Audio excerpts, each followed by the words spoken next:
Endi boy bo'lgandan keyin cho'nta yerda 3-4 so'm puli bo'lishi kerak. Ya tavbas. Buni odamlar o'ylaydi, ha, darsda deydi. Lekin buni siqgan odam bu hamma narsani siqsangina chiroyli bo'ladi. Shu maqsadga o'ta qilamiz, she'r o'qib beramiz. Bo'lak bo'linib, bo'ri talov bo'ldikmi? Ayri ayrilib, ayiqqa ov bo'ldikmi? Ko'zing ko'zimga o'xshash, tilmochsiz tillashamiz. G'anim soyada qolib, ikkimiz muslashamiz. Manzilga yelib borar, o'zgalarning tulpori, tuyoq osti bo'ldimi? Turon elining ori. Jimir ko'zlarim, olislarga tikilgan, Turon elim, Turk elim, nega qadding bukilgan? O'rtamizga to'siqlar, tirab chiqdi g'animlar. Iloya birlashma deb tilab chiqdi g'animlar. Bir kechasi ichimni tirnab chiqdi bir qayg'u. Shundan beri ko'nglimda birlik degan hur tuyg'u. Bo'lak bo'linib, bo'ri talov bo'lmaylik. Ayri ayrilib, ayiqqa ov bo'lmaylik. Bu she'rim yurishlar haqida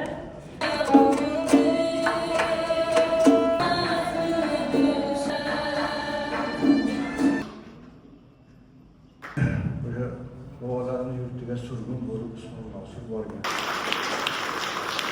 Beshigimiz tun turkiylarning oltin beshigi bu Oltoy. Ey qulnim chopsangchi, na qo'noq mador bo'lar. Qani endi meni kerak bo'lsa, umuman kerak bo'lgan edi to'g'risi. Start berildi, ochildi. Dasht madaniyati, dasht davlatchiligini, ko'chmanchi dunyo davlatchiligini o'zimizdan ajratib keldik.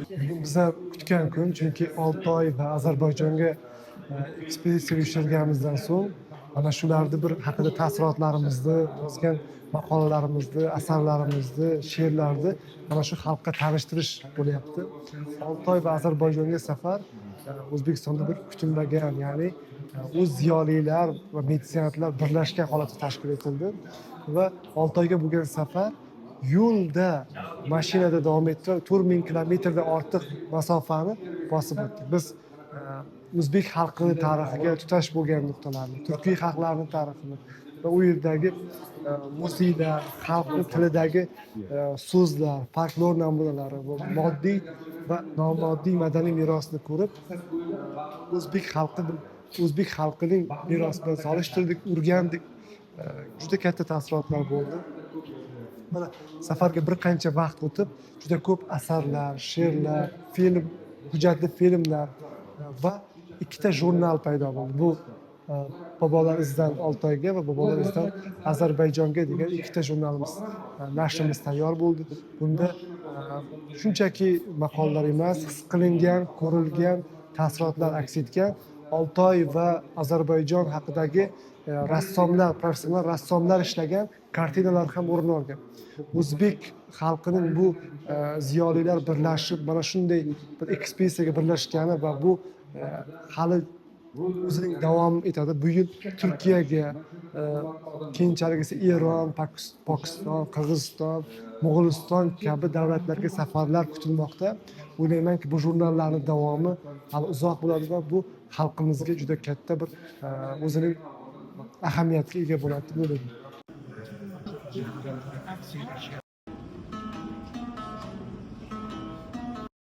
Endi bugun bir ajoyib safarni millatimiz ongu tafakkuri uchun xizmat qiladigan safarni, har bir safarni bir mohiyati bo'ladi. Mana shu Turkiston tarixini, turkchilik tarixini, turklik tarixini o'rganishga bo'lgan yoshlarning qiziqishini anglatgan bir safar natijasida nashr etilgan ikki bir to'plam jurnal deymizmi, o'sha Bobolar izidan degan turkum.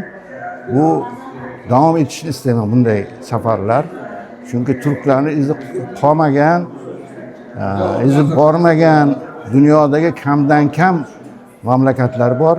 Bu keyingi avlodlar uchun ham xizmat qiladi va mana shu bobolar izidan safar ekspeditsiyasi bardavom bo'lishini tilab qolaman. Optimistik tomondan boshlab tadbirda yaratilgan asar